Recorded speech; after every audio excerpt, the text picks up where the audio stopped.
Hello everyone, this is another episode of On the Narrow Path, and I happen to be walking a path again today. I did it yesterday, and that seemed like a lot of fun. It seemed like it worked pretty well, so I thought I'd do it again, bring you along on my journey. Here's my path today, what it looks like, just as beautiful as yesterday, as you can see. It's a gorgeous day.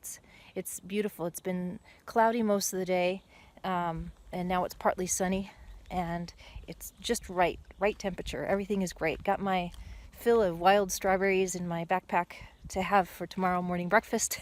They're tiny little things. They're smaller than blueberries, but they're just pop of good stuff. I'll tell you, they're yummy. So enjoying that and walking again. Our son Zachary is feeling a little better today. He was not feeling so well the past few days, as I had mentioned, and we're excited. He's getting back up, and probably tomorrow he'll be able to go back to a beautiful center that Father provided for him for special needs people to get together. They do all kinds of things together, crafts, and there's some therapies that he does there, and he just loves it when he's feeling well. Otherwise, he wants mom. So we've been doing the mommy thing. Today's been a little slower. Tim's been feeling a little under the weather, and I'm feeling a little lower in energy, but not terrible. This afternoon I'm feeling a little bit better, so out walking. I had a good talk with Tim about the podcast yesterday, and this is kind of a follow-up podcast. He had mentioned he was a little, just concerned about my way of using the word ministry. Is saying, you're kind of redefining it, and I am. And I think I'm happy with it. You can pray about it on your own. Everything that I say is something that, with time you learn your own discernment on. These are just ideas and things for you to take to your own prayer closet and your own heart. And, we're learning together. That's the whole point, is be on the narrow path together, growing together, all of us doing our work to continue to walk forward like I'm doing right now in the woods. And learn as we go. Let Father inspire us. So I want to get back to the idea of ministry because he was afraid that I was maybe taking it too far. I don't think so. Although, whenever you're talking about something, especially in a 10-minute bit or even a half-hour bit, it's just a bit, right, of a whole picture. And so let's look at a little bit more. So yesterday I talked about ministry being that as soon as you say yes to God, yes to Daddy, you're in ministry, on the job training. And I still believe that. I believe that no matter where you're at, as soon as you say yes to God, all of a sudden you're put to work. What is the work? To learn and to practice loving God with your whole heart, might, and soul, and loving your neighbors yourself. That's the whole point. It's because God loved us first. So you're already on a path. Now, how far you go down that path, I don't know. It depends on you. Depends on how much you want to grow in those aspects. And everyone does have different gifts. If you look at Paul's writings, I think he has a good balance, obviously. I mean, he's an apostle. But he has a balance of understanding that we're all important in the body. We're one body. We all partake of the same bread, the Messiah's body, and we all partake of the same cup, which is the blood of the Lamb. And so that makes us one. So I thought I would add in another aspect that I didn't talk about yesterday and see if it functions better for some of you, because I know it really upsets some of you, like, well, we have the ministers and then we have the lay people. Well, we do. That's the way we work it. I just think that maybe we could do it a little healthier. That's my opinion, and I may just, hey, maybe there's something better out there. I don't know, but the way it's working, I think it's distracting from being able to get all eyes on God. It almost seems like we're trying to reach God through other people instead of seeing God clearly, and then maybe seeing parts of God in each person that God calls into his family. In those people that are not in the family, the potential of God in there, right? So I came up with this analogy, and I really like it. And of course, all like analogies, they break down somewhere. So, bear with me. I know this isn't perfect. You can come up with, well, yeah, well, you haven't thought of this. Yes, I know. But let's take the analogy and see how far we can go with it. Think about being on an airplane with a bunch of people, right? So you have passengers, you have flight attendants, you have pilots and navigators, and everybody on that plane has different gifts. They have different functions within society, and we're all coming together in one plane. Okay? Let's make it a big plane. There's a lot of people there. So there's doctors and lawyers and business people and mothers and children and construction workers and grandmas and grandpas. There's this whole list. There's students and people in the armed forces all around the world, right? And we're all in this airplane taking a journey together. Now, from my perspective, everybody in that airplane, everybody, from the pilot down to the baby, as much as the baby can, or we're in control of that baby, we all have the ministry of trying to fly safely and land safely. And it would be really nice, and according to Scripture, loving God and loving your neighbor as yourself, really nice if we did it in peace, working together, functioning together. Behold, how good and pleasant it is for brothers to dwell together in unity. It's like fine oil running down the beard, fine oil running down Aaron's beard onto his robes.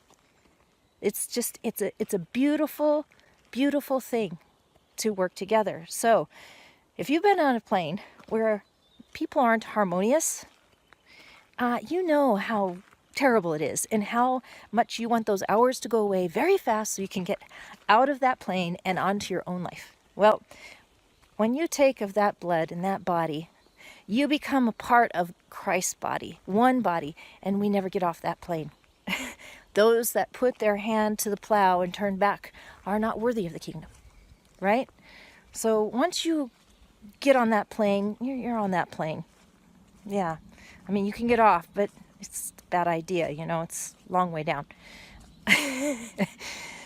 So everyone has a ministry to one another in the gifts that they have, right? You have some people that are paid, right? You've got the flight attendants, you've got the navigator, the co-pilot, the pilot, people that are paid.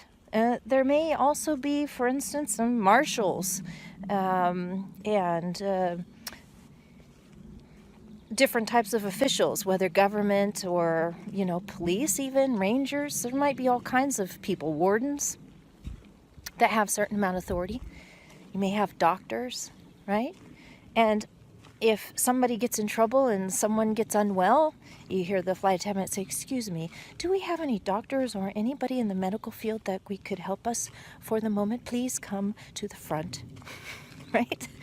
And so you see a group of people walking up and saying, "Well, I'm a nurse and, I'm a doctor," or, "Well, I know something, so I'll do the best I can to help the situation." We also have mothers where we see another mother struggling with children. That goes, let me see if I can help with that little baby, or at least comfort the mom so that we're all comforted and it's better. That's a ministry. If you're taking care of your own kids, or if you're just trying to keep yourself in order, that's love. If the best you can do is try to control yourself, that's love. Really, we all appreciate that.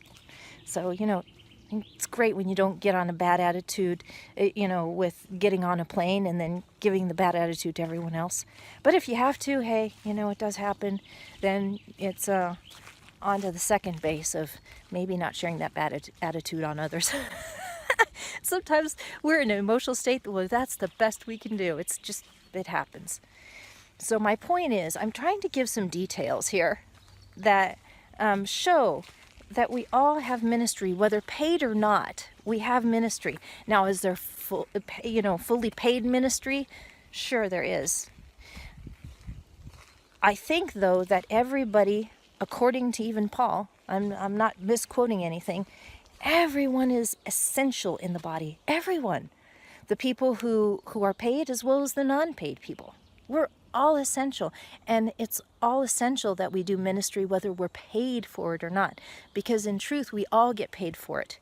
We all get paid for it by growing in the characteristics of God, which is love, and those things last forever, and that's the whole point of this life, is to grow in those characteristics. So in order to grow those characteristics, we have to practice, and everyone around us is somebody to practice on. Yeah, fun, huh? Sometimes more fun than others. I know. Hey, I'm with you. So, we have ministry, but we do have hierarchy as well. And I want to talk about hierarchy. There's nothing wrong with hierarchy. Christ, had a different way of seeing hierarchy, though. The highest is the lowest servant, right? So he said, you call me Lord and Master, and it's true, that's what I am. After he kneeled down and washed the disciples' feet on what we call the Last Supper. It's just a term. And he said, that's good, you're right, I am your Lord and Master, but it's not like the world. See, the world looks at people in higher authority as some kind of, they rule over the people and judge the people and subject people under them. It's about subjection and control and getting, keeping the top on top and the bottom down. And Christ wasn't that way. He was saying, in my kingdom, that's not the way it works. The way it works is that when you are elevated, and you should be elevated by God, you should not elevate yourself. I talked a little bit about that in the last podcast. When you're elevated by God, it's actually to be a lower servant. It's actually to be more of a servant to everyone around you, whoever's in your presence. So you have a higher responsibility to serve, right? And you may or may not get paid for that. In this life, you may not physically get money for it, but it's something that works in God's economy, that it grows something in you. And it brings you peace and happiness with time. Although, I tell you, when you're responsible for more people, you get more frustration. It's like having more children. It is. But, the whole point is to love them so much that it helps them to grow up, to be able to get on their feet, stand up, and be able to see God, and be able to walk uprightly as a man or a woman of God. And that's the whole point of being elevated, is helping the people under you maybe even surpass you, which is awesome. If you get them to surpass you, that is, there's a saying that, the best teacher is the one that can make the student better than them. And I agree with that. So the point isn't to try to keep people down. It's trying to just subject them and control them and manipulate them to get what we want and to stay on top and be important. And it's not for those underneath to feel safe, like, well, somebody else can do the job. I don't want the job. Let me hide behind that and go ahead and just worship you and do what you say so that I don't have to do it, because I wouldn't want to do that. There's that is selfish too, So I'm saying those type of attitudes are not love. They're self-protection. They're thinking that you're being nice and doing good to everybody, and everyone's sort of playing like it's nice and good, but it isn't. It's not God's way. God is wanting you to respect and listen. He gave you free will, and He's wanting us to respect and listen to one another in the authority that we have out of love, because He is trying to love us by giving us structure. God does have structure, and it's okay to work with structure. Paul goes into, in the structure within the church at that time was, first apostles, then prophets, then teachers, and he worked on down. There's different ministries. There's, gift of healing, the ministry of miracles. There are cleric type people, administrative type people. There's quite a few listed there. It's in 1 Corinthians if you want to look it up. You can look that up. Just look for first apostles, then prophets, and then teachers, and it'll give you the verse in Google. Thank God for Google these days. So there is a hierarchy, but the idea is the ones that are higher up serve more. They're servants of more. And the highest servant of all is the Son, the Messiah, as far as physical humans. And the highest servant of all of them is God Himself. He's a creator. He created everything. He wanted it to be fruitful and abundant, and he provides a way for us to live and be sustained. Even when we fall down, we still take in one breath at a time, and he supplies that air every single time. He supplies the food, and he allows things to continue to carry on for us to have a forum or a classroom to grow up and to see what works and doesn't work. So there is a respect of different hierarchies of authority, but it's more like for training wheels. It's more like because they have a function to help you to understand safety, because when you're lower down, you may not have as much understanding of how to keep things safe within love. Loving God with your whole heart, might, and soul, and loving your neighbor as yourself. So you need help. And actually, even at that, there's different aspects of it, right? A doctor knows something that maybe a mother doesn't know, but a mother may know something that a doctor doesn't know. Hey, if you've been a mom or you've been a doctor, you know what I'm talking about. And I think many of you would understand what I'm saying if you applied it to anything. We don't have the same knowledge. We don't have the same gifts. That's on purpose, so that way God is glorified. He is the one that has all gifts and all knowledge, and we're always needing to rely on him for different aspects of our lives. We're not supposed to be a one man or one woman show. So we have to learn how to get together and learn how to love one. Yep, that happened. Tim just called and wanted some information, and he's holding down the fort and taking care of our son so I can come out here and walk. He's a great guy. Really glad to have him in my life. So, where was I? Right, authority.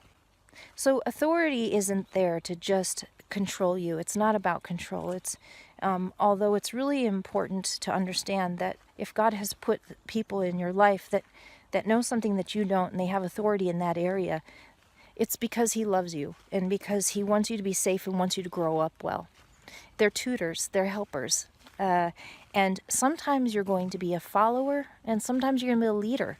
Even when you first start, even when you first say yes to God, you're both. You have things to offer that God has given you that we need. A part of the body, we need it, and you have a certain authority to share and help out in those ways. And then, as you grow and get stronger, then you can help even more people because you have more understanding. So you can grow and learn as quickly as you want. Practice love. The harder you practice love in the places where it's most difficult, the hardest people that it's most difficult to love, the hardest situations where it's most difficult to keep hope, the hardest situations where you look and see that it looks impossible, but you by faith choose that God can make anything possible, and you step on possibility instead of jump into what the world does, which is impossibility. See, those type of things, and when you exercise those things, you become stronger. And when you become stronger and you show that God's way is important to you, Jehovah's ways, his ways that I'm talking about, of patience and kindness and peace and goodness and gentleness, self-control, all the things of the aspects of love found in 1 Corinthians 13. When you grow in those, then you have more to give. Your discernment is better. And you can help other people from the places where they're falling down, where you've fallen down in the past and you've been cleaned up. And you have more peace and hope, and people want to listen. So whether you're just starting out or whether you've been at this game for a long time, even if you've been in the game a long time, if you have not been practicing loving God with your whole heart, might, and soul, and loving your neighbor as yourself for the love of God, it's time. It's time to not make excuses. It's time to pray. It's time to get down and say, okay, I'm willing, Father. I'm willing to do that work, because that is the only thing that will last for eternity. Everything else is going to burn. Everything.